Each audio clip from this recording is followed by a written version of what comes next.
Good evening, everybody. Hillary Clinton and the State Department that she once ran tonight are enmeshed in a stunning scandal, even by Clinton norms. Mrs. Clinton now faces allegations of collusion and corruption at the State Department and questions about the extent of corruption throughout the entire Obama administration.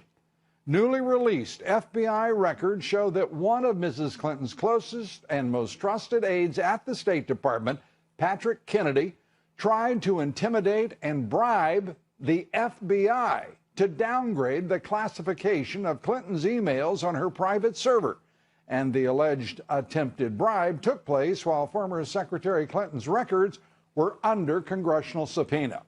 In exchange for lowering the classification, Kennedy suggested that he would allow the FBI to place more agents in key posts overseas. We'll have a full report for you tonight on the shocking bribe. Also tonight, an investigation underway in North Carolina after a firebomb attack against the Republican Party's headquarters in Orange County. Graffiti also spray painted on an adjacent building, warning Republicans to, quote, leave town or else. North Carolina Governor Pat McCrory says the firebombing is a direct attack on democracy. He's called in the State Bureau of Investigation. This is much more than an act of vandalism, and that's one reason I called the SBI to ensure that we have an SBI agent actively involved with local authorities in this investigation. But I think initially this wasn't taken that seriously by some of the local authorities, but it is now. It is now. Donald Trump also weighed in. He tweeted this, quote, animals representing Hillary Clinton and Dems in North Carolina just firebombed our office in Orange County because we are winning.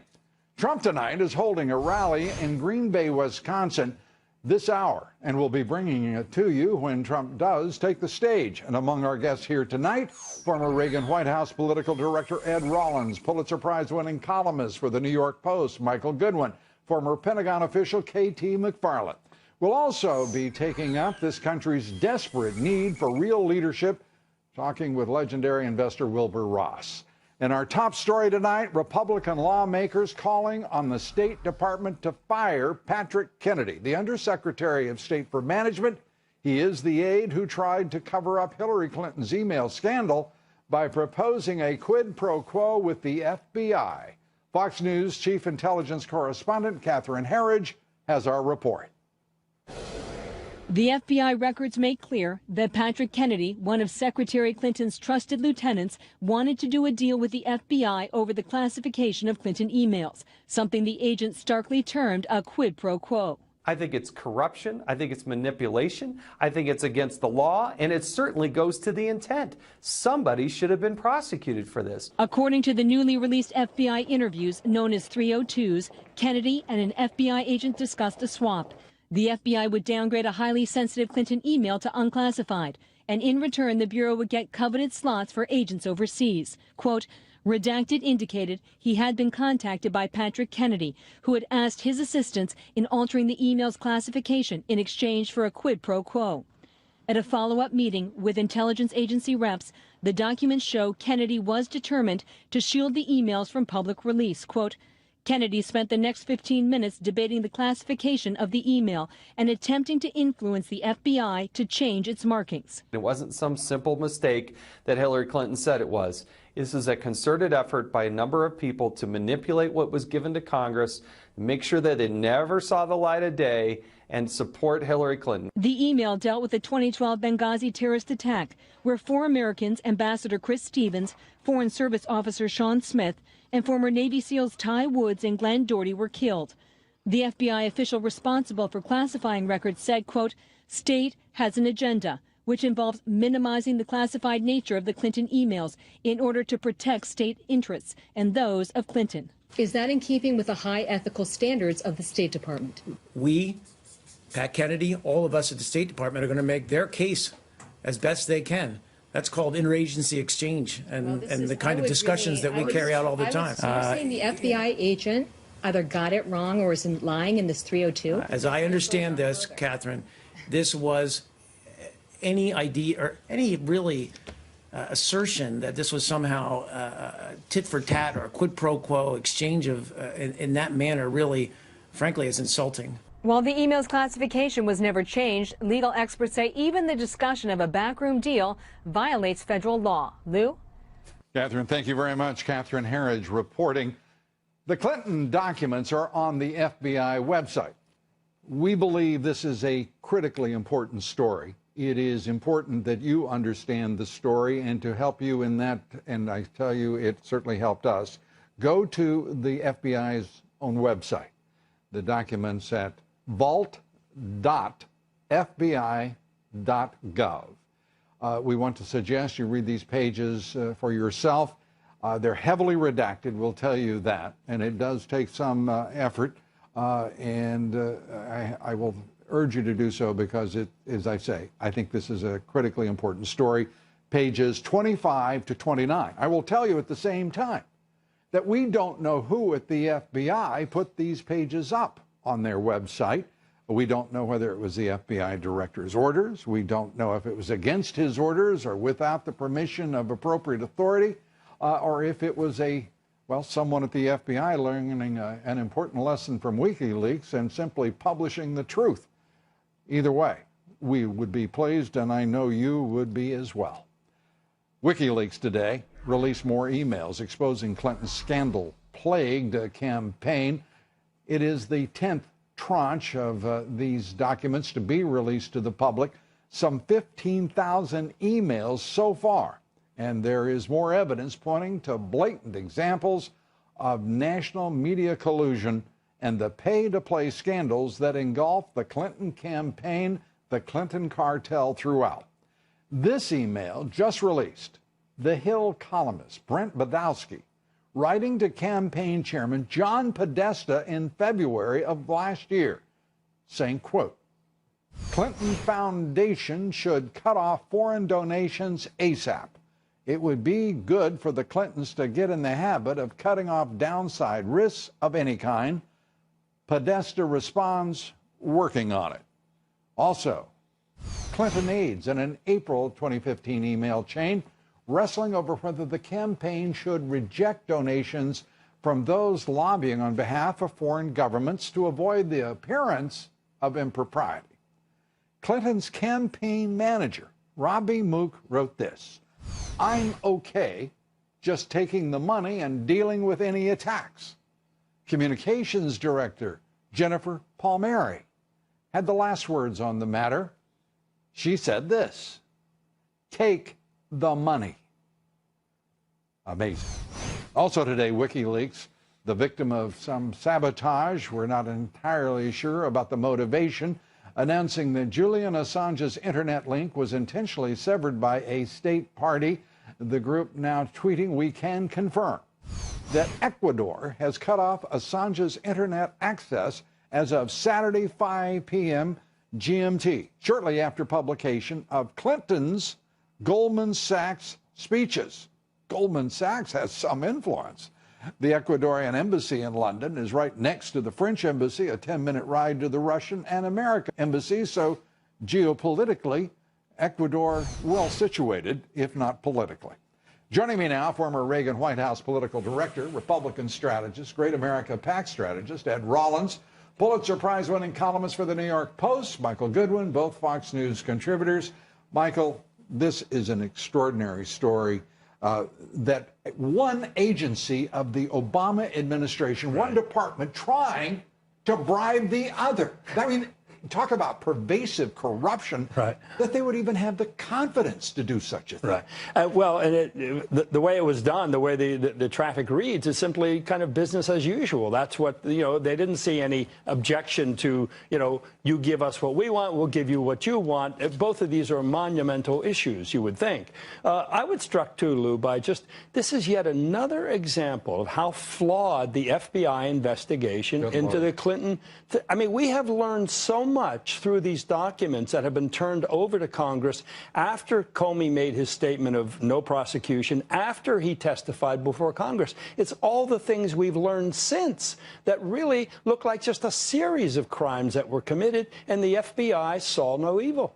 You would think an assistant secretary, Ed, his knees would be shaking at the very thought of even intimating that he was putting forward a proposition to the FBI. First of all, the Undersecretary for Management is a very powerful position. He controls all personnel, all budgets, all money, all embassies, everything that happens in the State Department other than the public policy, he's responsible for.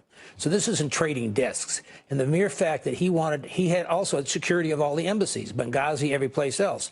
So the fact that he wanted to take this one email and change the classification so he could bury it somewhere in the basement. By the way, that is a direct quote from the 302, which is the interview of FBI agents that are redacted. You'll find them again at vault.fbi.gov, pages 25 through 29.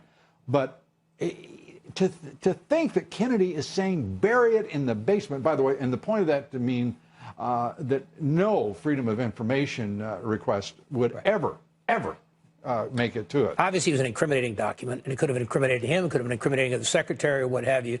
And my sense is that obviously it's something to have been done. Equally as important, he was the guy who should have been responsible for the server and told her that she couldn't have the server, that she should be doing through the State Department.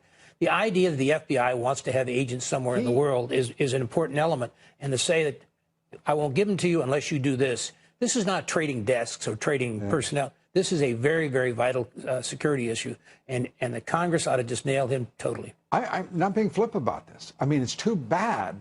It's too bad that no one had something to bargain with when the ambassador and 3 other Americans' lives were lost in Benghazi, because they might have been, if they could have traded for security, they'd be alive today.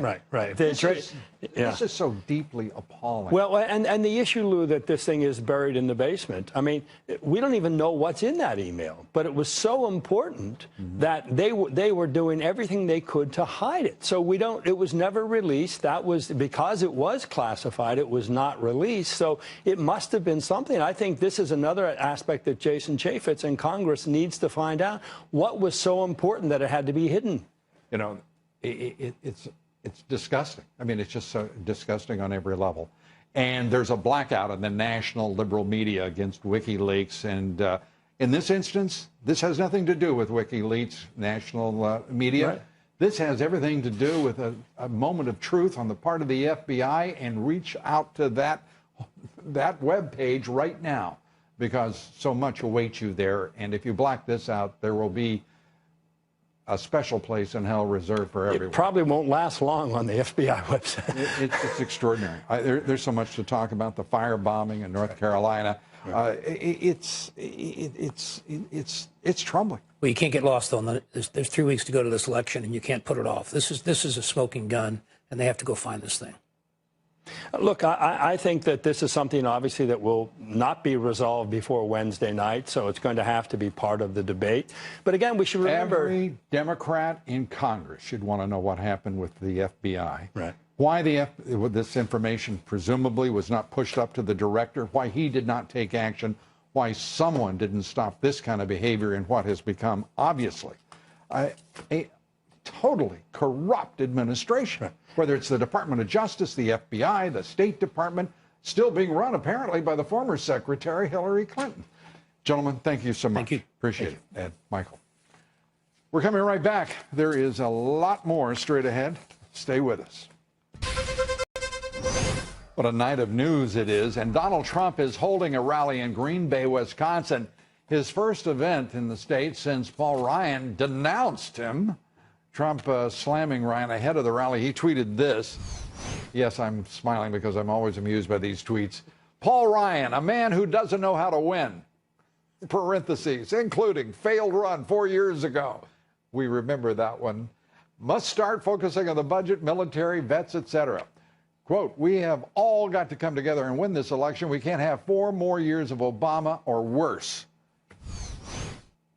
And there is your nominee. Joining me now, billionaire investor Wilbur Ross, chairman, CEO of W.L. Ross & Company, one of the world's leading private equity firms, also economic advisor to the Trump campaign. Wilbur, great to have you with us.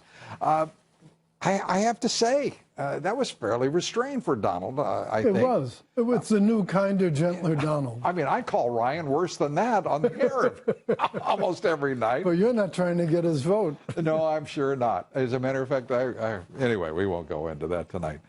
We're looking at this corruption that is, I mean, it's patent, it's palpable, it is obvious. And where in the world is this Congress and this Senate?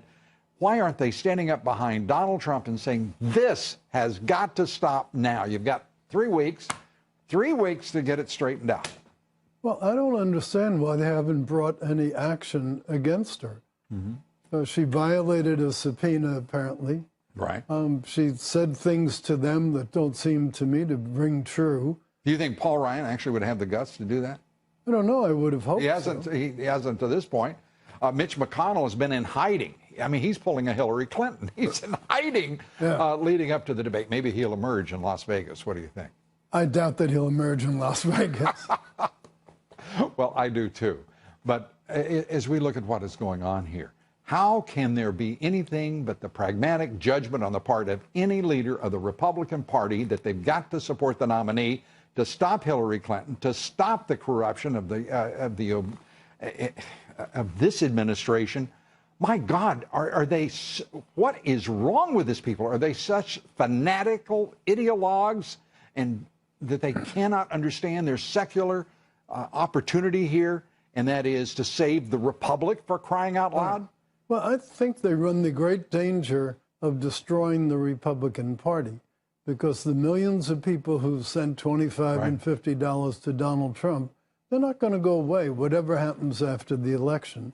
But I don't know they're going to come back to Republicanism. You know, I don't think that many folks right now care about the Republican Party. I really don't, because, I mean, they're showing their hind end, and in the form of Paul Ryan, whomever. They're rolling over to donors who obviously are pleased. I've got to say, I want to say Robert and Rebecca Mercer have shown more guts. You bet they have. And I really mean this, as money people behind Trump. Right. Staying with him, showing the way. I mean, I'm just not used to that from donors, and I want to say right here publicly how much I respect them for that. Well, I agree with that. But I think the leadership of the Republican Party ought to remember party loyalty is a little like virginity. It's a lot easier to lose than it is to get back. I've never heard that one. and I understood it right away. That's another. Well, I could repeat it if it's too complicated. Well, you know what? Repeat it again, because a lot of people, I think, would probably like to hear it again. Okay. Party loyalty is like virginity. It's a lot easier to lose it than to get it back again. Well, Paul Ryan had better try hard, and I hope some donors and I hope some people who have influence with him explain to him how the world works, because it's just insane what he's doing, not only to the 1st District, but to the entire country. I mean, how could anyone make a judgment to continue to perpetuate this horrible situation?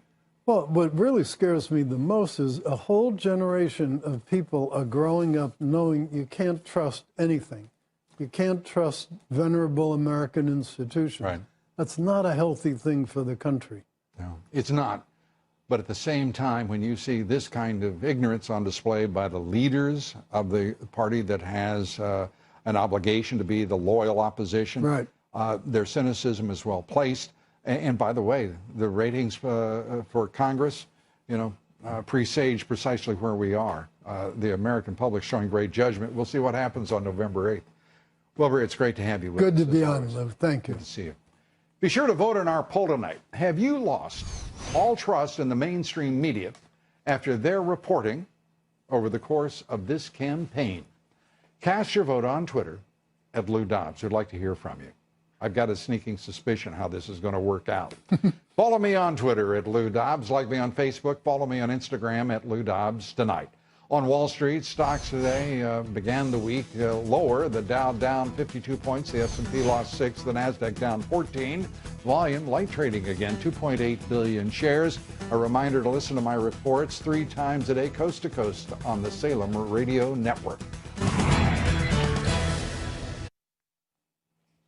You could not make anything that is happening in this country these days, you could not make it up. A few thoughts now on Hillary Clinton and those who drive the Clinton cartel, from the Near East desk of the State Department to the office of John Kerry himself, from the Clinton Foundation to the Justice Department, from the FBI to the White House. The stench of broken trust and public corruption fills the dank, heavy air of our Capitol. Despite what you may be told by the Clintons and their accomplices and co-corruptors, there are few accidents and seldom any coincidences in the dark, secretive Clinton realm of power. There is most often only careful calculation and orchestrated lies and deceit.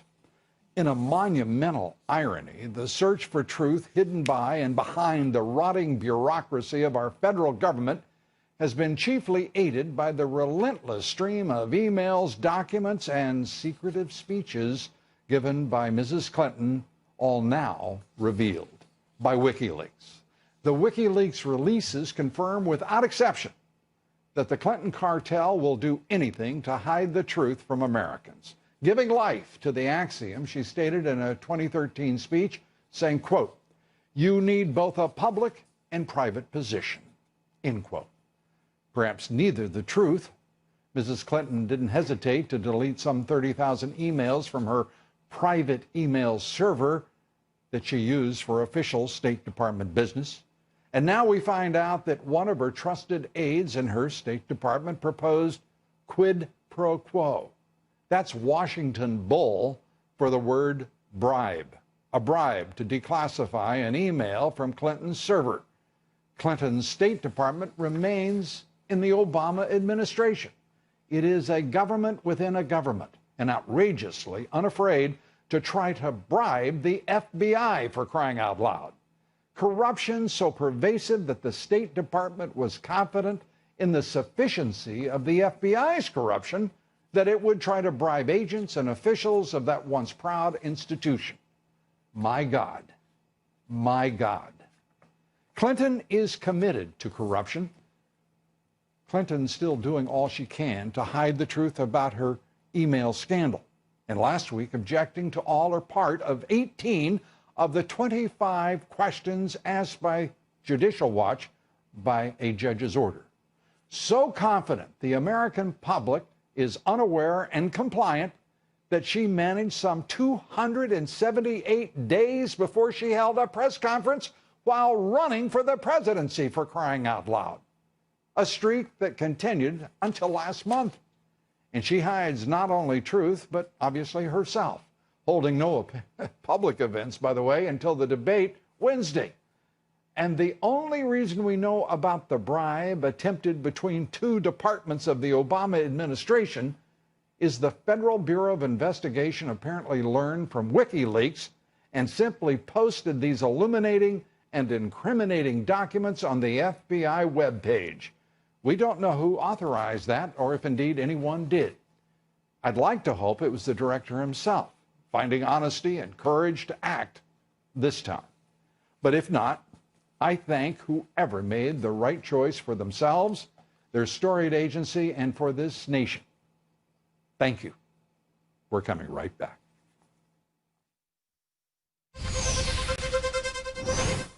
Well, it's getting tough on journalists in this country. It's a lot worse in Russia. Vladimir Putin warning journalists in the Russian press corps that U.S. intelligence agencies are watching their every move.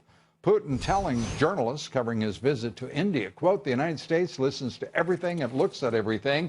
All of you are objects of exploitation for the special services." Joining me now, former Pentagon official, Fox News national security analyst K.T. McFarland, also a member of Donald Trump's National Security Advisory Committee. Great to have you here. Are we really that good, as Putin suggests, in India?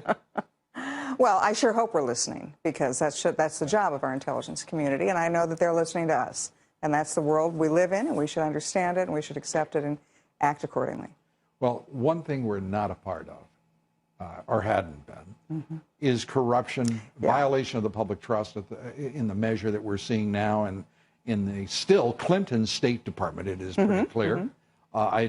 In the Near East desk, the State Department itself, certainly within the influence, all of the State Department. actually having the guts to bribe the FBI, so sure they are of the seedy position in which the FBI now finds itself? Do you remember a couple of years ago when House of Cards came out and everyone said, oh, it's not nearly that bad. That's exaggerated of what's life is like in Washington. Well, now we realize that the public corruption between the Justice Department, the FBI, the State Department, the intelligence communities is so in your face that it makes the House of Cards look like just a Sunday afternoon picnic. You know, I saw a little in the national media today. You know, they were having alligator tears in some agita because, you know, Donald Trump was suggesting the elections are rigged, and how unfortunate that is for young people to hear that. These bloviating idiots are following by 1 week the report by Pew Research that there are 18 million questionable registrations in this country. What kind of moronic National Press Corps do we have that they ignore the empirical and the obvious? Well, that's because they're in on the game. It's the donor class, it's the media, it's the establishment, Republican and Democrat establishment, at the expense of the little guy. That's why we're seeing a national revolt, whether it's the Bernie people or whether it's the Trump people. People say, I'm not being represented, I don't have a voice anymore, and I'm mad. Word is that Putin didn't hack the DNC. Actually, I talked to the people responsible for the Republican National Committee security, cybersecurity. They said, well, you know, everybody's trying to hack everybody else. It's just the Republicans are better protected. That it's a lot of it is just the lapses of security. But you haven't said that they have anything more to protect. Well, it just shows. They built a giant wall, but what the heck's behind it? We're going to find out. Paul Ryan, Mitch McConnell, they're pipes and slippers, a couch for comfort and fainting. I mean, what are they? I mean, who do they protect behind that tremendous firewall? Well, but I think it speaks to the position that Russia now finds itself in, that they can push, and there's no pushback. Push. I got push. Yeah. All right? But I'm asking you. Yeah. Everybody, including the President of the United States, out talking Russia is hacking the DNC, and there's an outright denial of that. And further, it was. Well, we don't know. It's always been speculation. Yeah. But I love how it becomes, inured to any new development, and the speculation becomes hard truth. Well, we don't know, and that's the whole thing about cyber is you never know the return address for 100 days. Can I tell you, when I hear this, I think of it as akin to the damn long war perpetrated by David Petraeus, which is another rational. It's not just a title. It's a rationalization for generals who can't figure out how the hell to win. How to win? Yes, exactly. Okay? Yeah. And this thing about cybersecurity, it's all dark and mysterious, you can't figure it out. Well, apparently somebody can, the Chinese, the Russians, the Romanians, but we can't? Are you kidding me? We have the ability to tear down their cyber walls. That is our ultimate weapon against them. We're not using it. We could use it. That makes them really scrambled and really nervous. I can see fear on Putin's face every time he shows up on this broadcast. KT, thanks so much for being with us. KT McFarland. Tonight, as I said, holding a rally in Wisconsin, and according to the Real Clear Politics polling average, Clinton now has a 6-point lead in the battleground state. Trump is at the KI Convention Center in Green Bay and talking about the FBI documents. Let's listen in. 33,000 emails, the disappearance of 13 phones.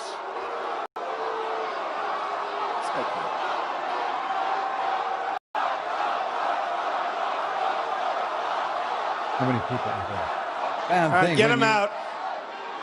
Take him out. I think when you're campaigning with a rally, this many people in Green Bay, and still get a protester or two or however many it is. I was trying to find out how many are there. I mean, there is so much energy in these rallies, the Donald Trumps. It's an extraordinary comparison.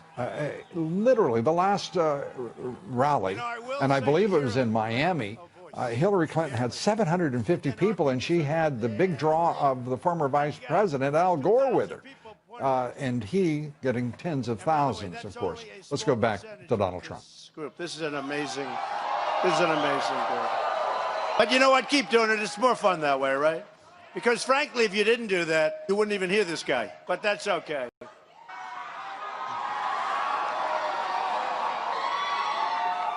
Thank you, honey.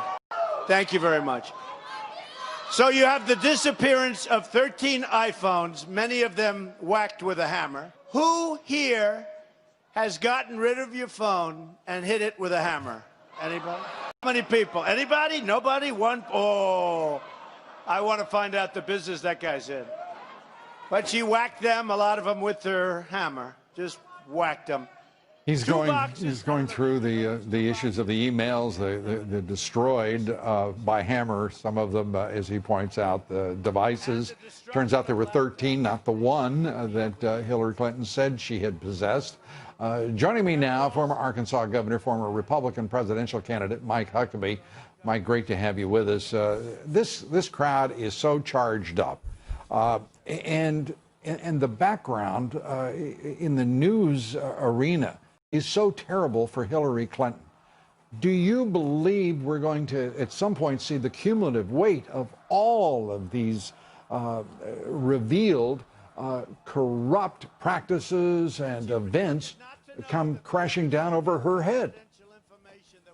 You know, I really hope so, Lou, but the problem that we've got is that Donald Trump is not just running against Hillary. He's running against all of the media. And then he's running against what I call the bedwetting Republicans who are so afraid of their own shadow that they're afraid to stand with Trump. They are de facto supporters of Hillary, whether they believe it or not and understand it or not. And he has an enormous challenge ahead of him because of those factors. But I just want to believe that out there in America, what we're seeing in the rallies is what people are feeling in their homes. And even if they don't tell a pollster they're going to vote for Trump because they don't want to be called a bigot or a racist, when they walk in that booth, they know that their country and their future is on the line, and they're not about to vote for a corrupt politician like Hillary Clinton. And every day we learn more about the corruption. How fanatical must one be, particularly a Republican leader, to eschew any kind of secular judgment about Hillary Clinton? She is so obviously, extraordinarily acting against the interests of American citizens and working men and women and their families, whether it's illegal immigration, whether it is the so-called trade policies, which it turns out now she's been lying about throughout. She is for the TPP. She is for the European deal. Because she has a public and private position, and forget about what she says in public because it's nearer the truth what she says in private. Well, Lou, just like Obama, she's a globalist. Her real interest is in the global economy, not the American economy. And if people want to be globalists, then vote for Hillary, because that's what you're going to get. It means the virtual end of the United States as a world leader as we know it. And we'll just be an also-ran like many of the European countries. But if people really care about America, America being first, America being a superpower and a leader, then they've really only got one choice. Yeah. And let's face it, the reason that some of the Republicans are playing this game of acting like, oh, we can't support Donald Trump, Lou, they're not afraid he's going to lose. They're afraid he's going to win. No, I think you're exactly right about that. They Mike. lose their power with the donor class. That's really scaring them to death. And it scares the rest of us that for whatever reason someone would choose to continue a level of corruption the likes of which this nation has heretofore never seen. Governor Mike Huckabee, thanks so much for being with us. In our online poll over the weekend, we asked, do you believe the American public is so unaware and compliant, those words of the Clinton campaign, that Hillary Clinton could actually be elected president? Here's a horrifying thought. 68% of you said yes. We got to fix that, don't we? Joining me now, the former SEAL Team 6 leader who killed Osama bin Laden, Rob O'Neill, also Fox News contributor. Rob, great to have you here. Thanks for having me, Lou. Great to be here. Mosul, under siege now. 6 villages at the last count taken on the perimeter of Mosul. Your expectations? Well, right now they're surrounding Mosul. They want to find a spot where ISIS can no longer escape. So they got some Kurds to the north and east, and then the Iraqi military to the south. And Turkey's involved a little bit. We're not sure how much or how much people are saying, but they're just going to surround it right now. They're telling the people to stay inside their homes, and then The villages they're taking right now are mainly former Christian villages and sites of the worst atrocities that ISIS will commit. So they're not going to meet a lot of resistance. There are meeting some resistance. They're pounding them. But once they get into the urban combat in Mosul proper, it could be a really ugly fight that could take months. An ugly fight that could take months. And when I hear that, I think we'll have a new president, likely. Probably. This is judged over. But Americans engaged there. I love this attitude that's developing among some of the political elites, and particularly Hillary Clinton, who talk about special operators, special forces, as if they're not ground troops, as if they're not Americans. Well, you'll notice, too, when they start talking about on the ground, they'll say that, well, they're advisors and they're intelligence. And they did admit today, though, I'm not sure it was on purpose, they said forward air controllers, which are the guys controlling the coalition aircraft. So they're there. I mean, they'll say, okay, but they're not on the front lines. Okay, well, you're in a spot where the front lines isn't really that. It's not obvious really what it is. And the guys that I know that are there, and there are special forces there from, Marine Corps, Army, Navy, they're trying to get as close as they can to the front lines at every chance they get. They're, beg, borrow, steal, try to get there. But there are Americans there. They are engaged in the fight, and because that's the whole thing. I've been there a bunch of times. This is an Iraqi-led mission or an Afghan-led mission. It's more of a, all right, how do we get them to do something and kind of stay out of our way as we hit the objective? And the relationship between the Iranians and the Iraqis.